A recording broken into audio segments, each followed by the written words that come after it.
Hello friends, मैं मोहित जैन आपका स्वागत करता हूँ हमारे YouTube channel pick a topic GS में।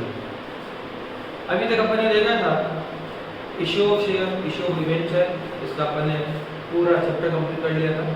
अब अपना नेक्स्ट टॉपिक है एनालिसिस ऑफ फाइनेंशियल स्टेटमेंट। अपन ने शुरू के 2-3 वीडियोस में देखा था व्हाट इज फाइनेंशियल स्टेटमेंट। हमने देखा था balance sheet, P and L, cash flow statement, ये सब क्या है, फाइनेंशियल स्टेटमेंट के पार्ट है। अब इनका एनालिसिस करना, what is the meaning of analysis. Analysis का मतलब होता है कि उसकी डेप्थ को जानना कि जो हुआ है वो क्या सही हुआ है। सपोज कंपनी ने प्रॉफिट कमाया 1 लाख, क्या कंपनी का रेवेन्यू कितना है। सपोज कंपनी का रेवेन्यू था 20 लाख। अब 20 लाख का रेवेन्यू करने के बाद कंपनी ने 1 लाख कमाया, क्या ये सही है। इन द सेंस हम सेम इंडस्ट्री से उसे कंपेयर करते हैं और देखते हैं कि क्या हमने सही प्रॉफिट कमाया है या नहीं कमाया, in terms of percentage, in terms of money. मतलब कंपैरिजन का पर्पस क्या है, एनालिसिस करना। एनालिसिस का पर्पस क्या है कि अगर हमारे सिस्टम में कोई कमी है तो उन्हें ढूंढना। तो सबसे पहले meaning, what is the meaning of analysis of financial statement. Study of relationship. पहला पॉइंट क्या है, स्टडी ऑफ रिलेशनशिप। मतलब किसी item, 2 item, 3 item, 4 item, 4 line item मतलब रेवेन्यू को प्रॉफिट से कंपेयर करना, रेवेन्यू को ऑपरेटिंग प्रॉफिट से कंपेयर करना, ये किसी भी पर्टिकुलर आइटम के बीच में लिंक आना और उस लिंक से उन्हें कंपेयर करना, उन्हें स्टडी करना। किसको स्टडी करेंगे, फाइनेंशियल फैक्टर्स को। ऑब्वियसली रेवेन्यू क्या है, फाइनेंशियल फैक्टर है, प्रॉफिट क्या है, फाइनेंशियल फैक्टर है। Disclose bye a single set of statement. अभी प्रॉफिट और लॉस कौन शो करता है, पी&एल। तो हम कंपेयर का कौन-कौन से लाइन आइटम को कर सकते हैं, बैलेंस शीट के लाइन आइटम को भी कंपेयर करते हैं, पी&एल के आइटम को भी हम कंपेयर करते हैं। स्टडी ऑफ ट्रेंड, इससे हम क्या देखते हैं कि क्या ट्रेंड चल रहा है। नॉर्मली बिजनेस कोई भी करता है तो वो ग्रोथ चाहता है, क्या ग्रोथ हमें मिली या नहीं मिली, क्या जो कंपैरेबल इंडस्ट्रीज है उनके रेशियो, उनका जो प्रॉफिट रेशियो है उससे अपना कम तो नहीं है। ये सारा कंपैरिजन हम कहां करते हैं, analysis of financial statement. Then objective, to measure the earning capacity. Ultimate the main aim of the business is to earn money, to earn profit. तो हम ये देखते हैं कि क्या हमने जो पैसा कमाया है वो सेटिस्फैक्टरी है या नहीं है। क्या मतलब सेम लाइन ऑफ बिजनेस से कंपेयर करके ये देखते हैं कि जितना हमने कमाया है उतना वाकई में सही है या गलत है। गलत इन द सेंस ऐसे गलत नहीं कि हमने इन्वेस्टमेंट किया 1 करोड़ का और हमने कमाया 1 लाख की, तो ये गलत है या सही है, इन्वेस्टमेंट डिसीजन गलत हुआ। तो उसके लूप होल्स फाइंड आउट करना कि हमने क्या ऑपरेशन में कमी रख दी। Then second point, to measure the solvency. Financial analysis से हमें ये पता पड़ता है कि क्या कंपनी सॉल्वेंट है या इनसॉल्वेंट। सॉल्वेंट का मतलब क्या वो अपने क्रेडिटर्स को, क्या वो अपने लेंडर्स को टाइम पे पैसा दे सकती है या नहीं। To measure the financial strength, obviously हम जब एनालिसिस करेंगे तो हमें ये भी पता पड़ेगा कि कंपनी की फाइनेंशियल पोजीशन कैसी है, अच्छी है, मीडियम है या बेकार है। कहने का मतलब हम हमेशा रीपे कैपेसिटी से पता करते हैं कि उसकी फाइनेंशियल कंडीशन कैसी है। To make comparative study with other firms. अब मैंने भी बताया कि मेरी कंपनी की प्रॉफिट से दूसरी कंपनी की प्रॉफिट से कंपेयर करना। अब हम प्रॉफिट को कंपेयर करेंगे तो ये तो है नहीं कि एक स्कूल को होटल से कंपेयर करूंगा, नहीं, एक स्कूल को दूसरे स्कूल से। सपोज XYZ एक स्कूल है तो मैं उसे किससे कंपेयर करूंगा, ABC से। कंपेयर करके मैं फाइंड आउट करूंगा कि क्या मैं उसके सामने, मेरे क्या लूपहोल्स है, मेरे सिस्टम में क्या कमी है, या मेरे अगर प्रॉफिट ज्यादा हो तो किस कारण हो रहा है। जितनी भी हम एनालिसिस कर सकते हैं उन दोनों को कंपेयर करने से वो सारे पॉइंट फाइंड आउट करूंगा। अल्टीमेट एम मेरा हमेशा यही रहता है कि मेरे सिस्टम में अगर कोई कमी है तो उसमें कैसे सुधार।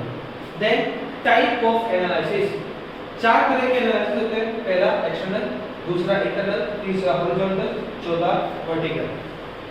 एक्सटर्नल एनालिसिस ये कौन करता है, ये करते हैं अपने आउटसाइडर्स। आउटसाइडर में कौन आता है, क्रेडिटर, बैंकर, ये सारे के सारे क्या करते हैं, एनालिसिस करते हैं। क्या एनालिसिस करते हैं कि क्या कंपनी सही है या गलत है। सही है या गलत है का मतलब क्या है कि क्या हमें इन्वेस्टमेंट करना चाहिए या नहीं करना चाहिए। तो उनका पर्पस क्या रहता है, इन्वेस्टमेंट डिसीजन। उनका पर्पस क्या रहता है, इन्वेस्टमेंट डिसीजन। वो उनके बैलेंस शीट को, पी&एल को, जो भी ऑडिटेड फाइनेंशियल स्टेटमेंट मार्केट में जाते हैं उनको देखते हैं, उनको कंपेयर करते हैं और डिसीजन लेते हैं कि क्या इस कंपनी में इन्वेस्ट करना चाहिए या नहीं करना चाहिए। जैसे कि इंटरनल एनालिसिस, सेकंड कौन सा है, इंटरनल एनालिसिस। ये कौन करता है, मैनेजमेंट। मैनेजमेंट ये फाइंड आउट करने की कोशिश करता है कि क्या मेरे सिस्टम में कोई कमी है या किसी चीज को और मजबूत करना चाहिए, क्या किसी चीज को इंप्रूव करना चाहिए। ये सारा एनालिसिस हम क्या करते हैं इंटरनल एनालिसिस में। देन हॉरिजॉन्टल एनालिसिस, इस एनालिसिस में हम क्या करते हैं कि किसी पर्टिकुलर बेस ईयर को मान के कि सपोज 2016 से लेकर 2020 तक मुझे कंपेयर करना है, ठीक है। तो 2016 को मैंने ले लिया बेस, क्या ले लिया बेस, और मुझे ये देखना है कि 2016 से 2017 में क्या चेंज है, 2016 से 2018 में क्या चेंज है, 2016 से 2019 में क्या चेंज है, 2016 से 2020 में क्या चेंज है, कि किसी पर्टिकुलर ईयर को बेस मान के हम अगर आगे वाले फॉरवर्डिंग ईयर्स को कंपेयर करते हैं तो कौन सा एनालिसिस होता है हॉरिजॉन्टल। ये फर्म अपने लिए करती है, खुद की परफॉर्मेंस को देखने के लिए करती है। देन वर्टिकल एनालिसिस, क्या होता है वर्टिकल एनालिसिस कि दो फर्म का कंपैरिजन सेम ईयर के लिए या सेम फर्म का इंटर यूनिट कंपैरिजन कि एक फर्म है उसके अंदर दो यूनिट है, एक सीमेंट की है एक दूसरी सीमेंट की एक और यूनिट है, दोनों का आपस में कंपैरिजन करना, मतलब दो ही सीमेंट यूनिट को दोनों का आपस में कंपेयर करना, या दो कंपनी को कंपेयर करना एक साल के लिए, वो सब कौन सा एनालिसिस में करते हैं वर्टिकल एनालिसिस में। कहने का मतलब क्या हुआ इन शॉर्ट कि एनालिसिस ऑफ फाइनेंशियल स्टेटमेंट करने का पर्पस एक ही है कि हमारे कंपनी के लूप होल्स को फाइंड आउट करना, हमारी कंपनीज में क्या हमें इंप्रूवमेंट करना चाहिए उन्हें फाइंड आउट करना, इससे कंपनी की फाइनेंशियल पोजीशन, इससे कंपनी की प्रॉफिटेबिलिटी, इससे कंपनी की स्ट्रेंथ और मजबूत होगी। अपना नेक्स्ट टॉपिक क्या होता है अपन देखते हैं, difference between horizontal analysis and vertical analysis. कि हॉरिजॉन्टल मैंने बताया था कि हॉरिजॉन्टल के अंदर पीरियड क्या होता है more than 1 year in the sense 2 और more years, 3 years 4 years 5 years 10 years. Vertical में एक साल होता है और अलग अलग कंपनियां होती है या एक ही कंपनी के दो डिवीजन होते हैं। कंपोनेंट्स ऑफ आइटम, यहाँ पे क्या होता है हम सेम आइटम्स को डिफरेंट पीरियड के साथ कंपेयर करते हैं, मतलब अगर रेवेन्यू है तो 5 साल के रेवेन्यू को हम आपस में कंपेयर करते हैं, 5 साल के प्रॉफिट को हम आपस में कंपेयर कर रहे हैं। Different items of same period, यहाँ पे क्या होता है अलग अलग आइटम होते हैं और उनको कंपेयर करते हैं किससे दूसरी कंपनी के आइटम से, हर आइटम को हम दूसरी कंपनी से कंपेयर करेंगे। इंफॉर्मेशन, यहाँ पे जो इंफॉर्मेशन आती है वो एब्सोल्यूट, एब्सोल्यूट का मतलब क्या होता है न्यूमेरिक फिगर, जैसे 100 माइनस 50 कितना आया 50, तो ये क्या हुआ एब्सोल्यूट। फिर परसेंटेज रेंज कितना हुआ 50 अपॉन 100 into 100 50%, यानी मतलब परसेंटेज में भी शो करते हैं और एब्सोल्यूट में भी शो करते हैं और वर्टिकल में केवल परसेंटेज में शो करते हैं। यूजफुलनेस, यहाँ पे क्या टाइम सीरीज एनालिसिस है, मतलब हम मोर देन 1 ईयर का कंपैरिजन करते हैं तो 1 साल 2 साल 3 साल 4 साल 5 साल, तो टाइम सीरीज का मतलब क्या हो गया मोर देन 1 ईयर, तो क्या हो गया time 1 year 2 year 3 year 4 year 5 year का जो भी कंपैरिजन होता है उसका नाम होता है टाइम सीरीज। और क्रॉस सेक्शनल एनालिसिस, वर्टिकल में क्या होता है क्रॉस सेक्शनल, मतलब आपस में क्रॉस करने का सेंस एक आइटम को दूसरे आइटम के साथ कंपेयर करना और ये फाइंड आउट करना कि क्या इनके बीच में जो रिलेशन बन रहा है वो बाकी कंपनी के साथ भी यही बन रहा है, जैसे रेवेन्यू का प्रॉफिट के साथ हम क्या कर रहे हैं कि हम देख रहे हैं परसेंटेज कितना आया और उससे दूसरी कंपनी से कंपेयर करना। तो कहने का मतलब क्या हुआ कि डिफरेंस बिटवीन हॉरिजॉन्टल और वर्टिकल में ज्यादा फर्क नहीं है, फर्क इतना सही है मोटो का फर्क है, मोटिव एंड यूजफुलनेस दोनों की अलग अलग है। नेक्स्ट टॉपिक, तो टॉपिक अपना टूल्स फॉर फाइनेंशियल एनालिसिस। सबसे पहले what is the meaning of tools, कि फाइनेंशियल एनालिसिस के लिए कौन कौन से मेथड बताए गए हैं। सबसे पहला आता है आपका कंपैरेटिव, पहले अपन नाम देख लेते हैं, comparative, common size, ratio analysis, fund flow statement, break even point analysis, बहुत सारे एनालिसिस होते हैं अपने कोर्स में 3-4 ही है, उसमें से सबसे पहला है कंपैरेटिव फाइनेंशियल स्टेटमेंट। नाम से क्या पता पड़ रहा है कंपेयर करना, किसको फाइनेंशियल स्टेटमेंट को। सर 2 या 2 से ज्यादा ईयर्स के डेटा को जब हम कंपेयर करते हैं तो उसको क्या बोलते हैं कंपैरेटिव फाइनेंशियल स्टेटमेंट। सर इससे हमें पता क्या पड़ेगा कि पिछले साल से इस साल में क्या चेंज आया है, क्या पिछले साल से इस साल में जो चेंज आया है उनका एब्सोल्यूट क्या चेंज आया है, मतलब न्यूमेरिकल में क्या चेंज आया है और परसेंटेज वाइज क्या चेंज आया है, ये कौन बताता है अपन को कंपैरेटिव फाइनेंशियल स्टेटमेंट। कहने का मतलब क्या हुआ कि कंपैरेटिव फाइनेंशियल स्टेटमेंट एक तरीके से इंटर फर्म कंपैरिजन भी करवाता है और इंट्रा फर्म कंपैरिजन भी करवाता है। इंटर फर्म कंपैरिजन का मतलब क्या होता है, इंटर का मतलब होता है दो अलग अलग फर्म के बीच में, क्या बोला दो अलग अलग फर्म के बीच में, और इंट्रा का मतलब एक ही फर्म के 2 ईयर के बीच में। इंटर में क्या हुआ दो अलग अलग कंपनी के बीच में, और इंट्रा में क्या हुआ, एक ही कंपनी के दो ईयर्स के बीच में, उसे क्या बोलते हैं, इंट्रा, एक ही कंपनी के दो ईयर्स के बीच में। तो अपन यहाँ एक ही कंपनी का देखते हैं। सबसे पहले कंपैरेटिव फाइनेंशियल स्टेटमेंट में क्या होता है, बैलेंस शीट का फॉर्मेट। यहाँ तक बैलेंस शीट में पहले करंट ईयर होता है, फिर प्रीवियस ईयर होता है, यहाँ तक की फॉर्मेट बैलेंस शीट का फॉर्मेट है। नया कॉलम क्या है, फॉर्मेट याद है आपको, equity and liability, then shareholders fund, पहला शेयर कैपिटल, दूसरा रिजर्व सरप्लस, ऐसे पूरा फॉर्मेट होता है। अपने को चेंज क्या है, दो कॉलम और ऐड हो गए, एब्सोल्यूट चेंज और percentage change. What is the meaning of absolute change? Sir absolute change का मतलब क्या होता है कि करंट ईयर में पर्टिकुलर आइटम्स का फिगर क्या है और प्रीवियस ईयर में उसी पर्टिकुलर आइटम का फिगर क्या था, उन दोनों में जो डिफरेंस होता है वो क्या आता है, एब्सोल्यूट चेंज में। तो इसका फॉर्मूला क्या हो जाएगा, current year minus previous year, current year minus previous year. ये कैसे चलता है, सपोज शेयर कैपिटल, ठीक है, नोट नंबर सपोज 1, ठीक है, प्रीवियस ईयर में थी 5 लाख, करंट ईयर में हो गई 6 लाख। तो एब्सोल्यूट चेंज कैसे निकलेगा, 6 लाख माइनस 5 लाख कितना आया, 1 लाख, कितना आया, 1 लाख। अब परसेंटेज चेंज, परसेंटेज चेंज का फॉर्मूला क्या है, absolute change divided by amount of previous year into 100। मतलब कितना चेंज है एब्सोल्यूट, 1 लाख, प्रीवियस ईयर का फिगर कितना था 5 लाख, मल्टीप्लाई बाय 100 कितना आएगा 20%। अरे सर इससे हमें पता क्या चला कि पिछले साल शेयर कैपिटल थी 5 लाख, इस साल कितनी है 6 लाख, तो न्यूमेरिकल चेंज कितना आया 1 लाख का। ये किसने बताया अपने को, कंपैरेटिव फाइनेंशियल स्टेटमेंट में। फिर कंपैरेटिव फाइनेंशियल स्टेटमेंट ने ये भी बता दिया कि परसेंटेज में कितना चेंज आया, कितना चेंज आया 20%। मतलब पिछले साल से इस साल से, पिछले साल से इस साल में इक्विटी शेयर कैपिटल कितनी बढ़ी है 20% से। सर इससे और क्या क्या फायदे हैं, कंपैरेटिव स्टेटमेंट फाइनेंशियल स्टेटमेंट से हमें क्या फायदे हैं, क्या नुकसान है।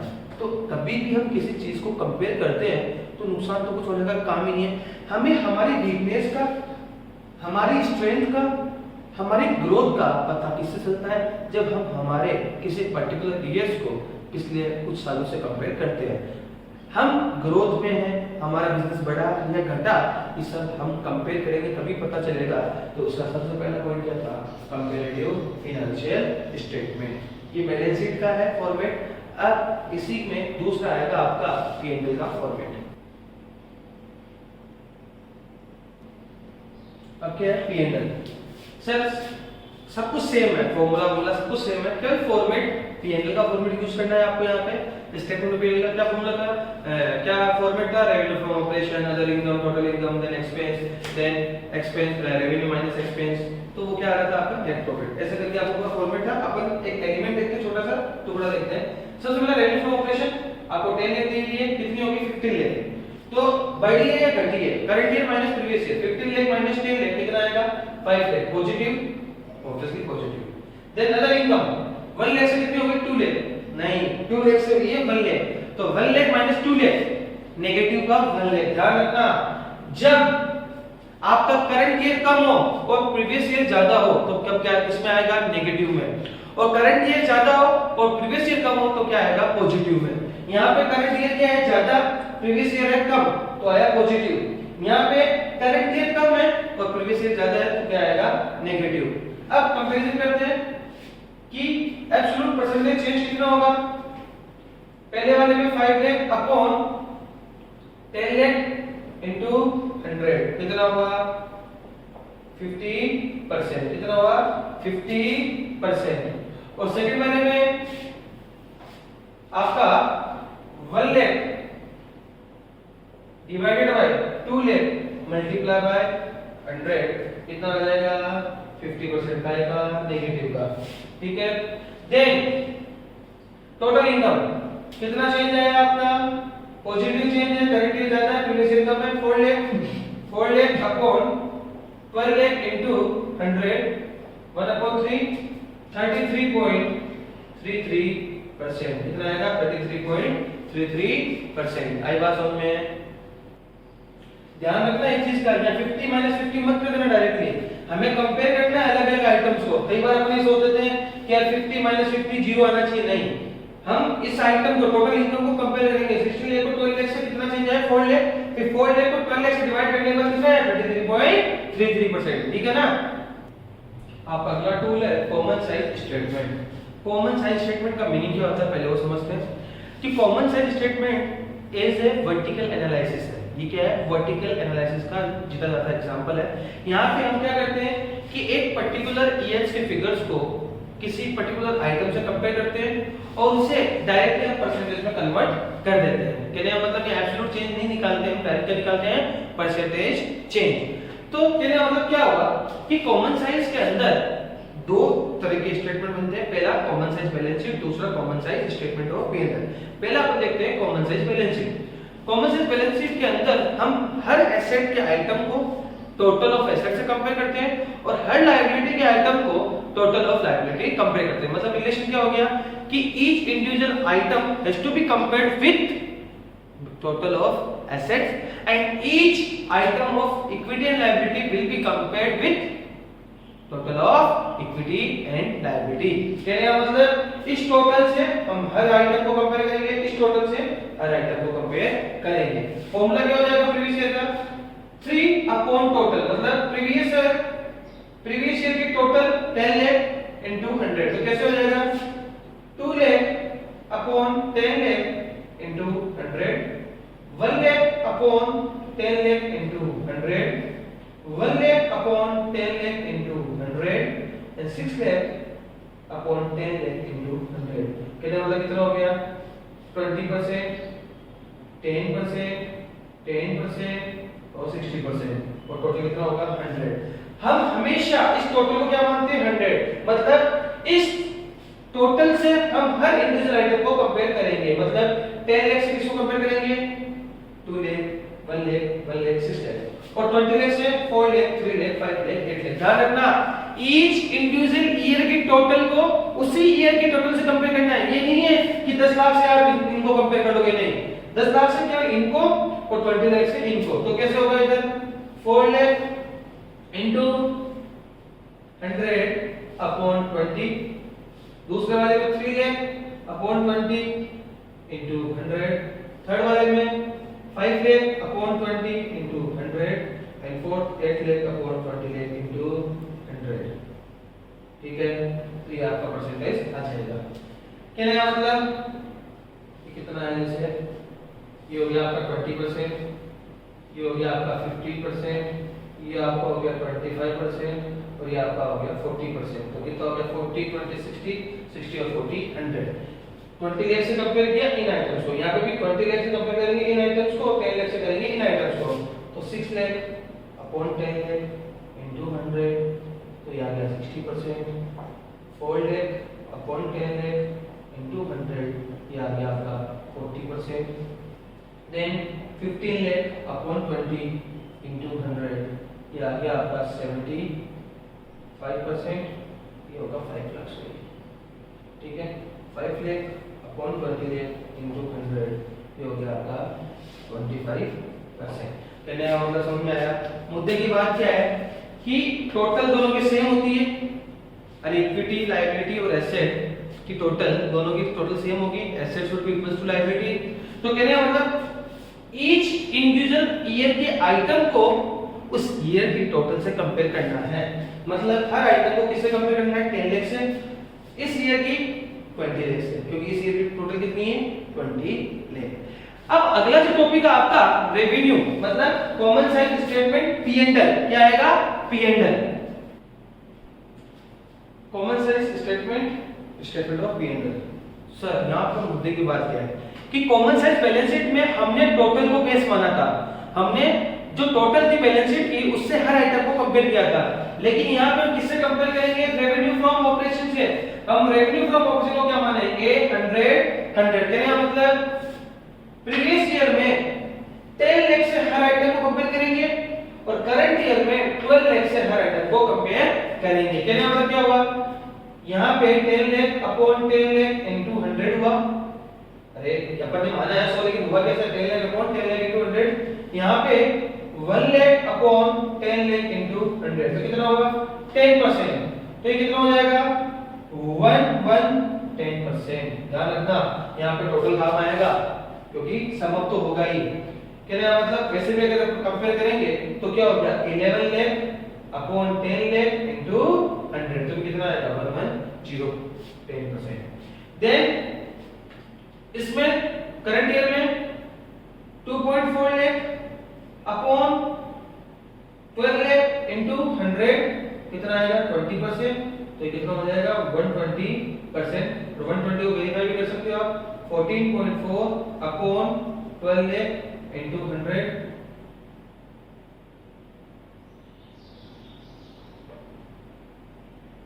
कितना आएगा 1.2 सॉरी 12 कितना हो जाएगा 120%।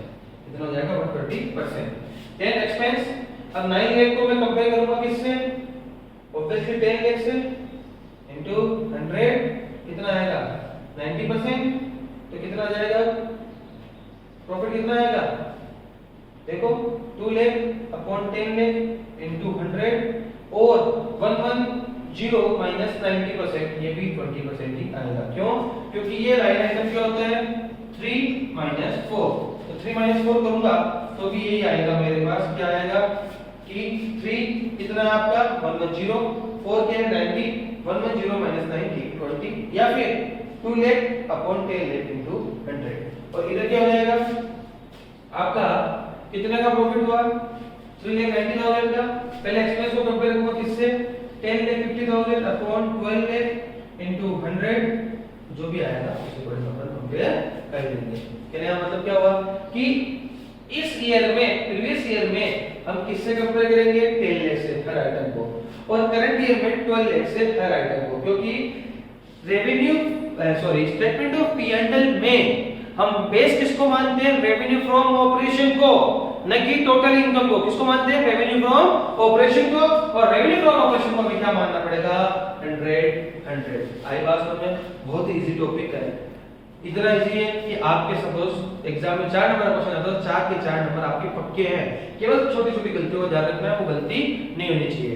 ठीक है अब अपना नेक्स्ट टॉपिक होगा कंपैरेटिव। क्या था कि हम एक पर्टिकुलर आइटम के 2 इयर्स के बीच में लिस्ट देखते थे जैसे रेवेन्यू फ्रॉम ऑपरेशन 2016 और 2017। अब दोनों ईयर में क्या चेंज आया तो एब्सोल्यूट चेंज और परसेंटेज चेंज। यहाँ पे हम बेस ईयर से चेंज देखते हैं कि बेस ईयर से क्या चेंज आया।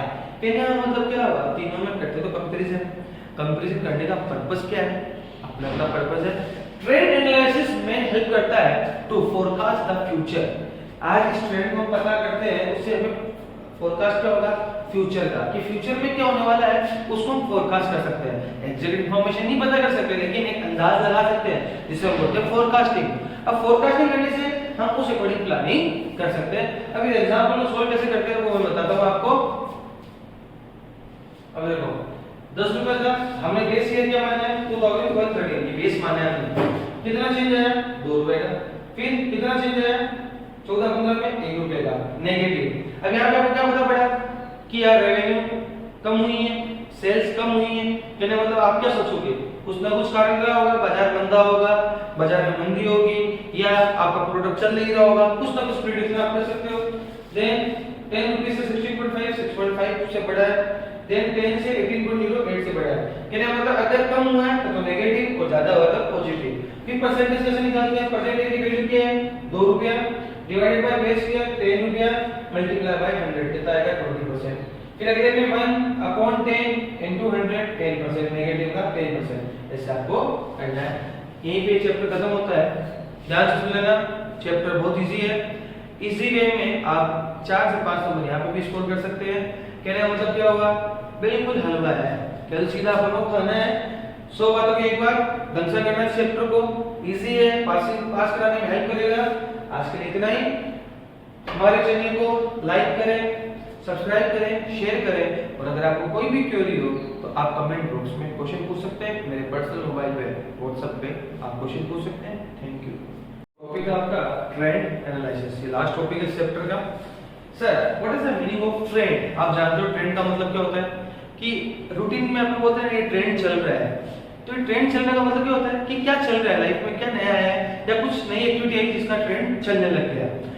यहाँ पे हमें क्या देखना है कि ट्रेंड एनालिसिस का मतलब क्या होता है कि हमें ये देखना है कि बिजनेस में पर्टिकुलर आइटम का ट्रेंड क्या चल रहा है। फॉर एग्जांपल एक कंपनी है जिसकी रेवेन्यू है पहले साल 10 रुपया, फिर 12, फिर 9, फिर 16.5, फिर 18.0। आप क्या बोलोगे कि पहले ट्रेंड अपन ने क्या बोला, सेल्स कंटिन्यूस बढ़ रही है, फिर अपन ने बोला घटी, फिर अपन ने बोला बढ़ी, फिर अपन ने बोला बढ़ी। या फिर बेस ईयर से अपन देखते हैं कि बेस ईयर है 10 रुपया अपना, बेस ईयर की सेल 10 रुपया है। अब मैं जब कंपेयर करना चाहता हूँ देखता हूँ कि यार ये साल में ग्रोथ हुई है, इस साल में ग्रोथ हुई है, इसमें अच्छी ग्रोथ हुई है, इसमें बहुत अच्छी ग्रोथ हुई है। कहने मतलब ट्रेंड का मतलब क्या होता है कि ट्रेंड में एक पर्टिकुलर आइटम को बेस ईयर से कंपेयर किया जाता है। बेस ईयर सपोज यहां पे हो गया 2012-13, अब इससे हर आइटम को कंपेयर करेंगे। इसका फॉर्मूला क्या है कि प्रेजेंट ईयर की वैल्यू क्या है डिवाइडेड बाय बेस ईयर की वैल्यू मल्टीप्लाई बाय 100। इससे क्या आ जाएगा कि कितना परसेंटेज में चेंज आया, उसको बोल देंगे ट्रेंड परसेंटेज, और एब्सोल्यूट चेंज भी निकाल लेंगे। सर कॉमन साइज क्या था, कॉमन साइज में एक पर्टिकुलर टोटल से, जिसको आप बोलते हैं टोटल ऑफ एसेट और टोटल ऑफ लायबिलिटी से, उस पर्टिकुलर आइटम का प्रोपोर्शन कितना है, जैसे शेयर होल्डर्स फंड इसका प्रोपोर्शन कितना है टोटल लायबिलिटी से, तो ये प्रोपोर्शन फाइंड आउट करने में हेल्प करता था। कंपैरेटिव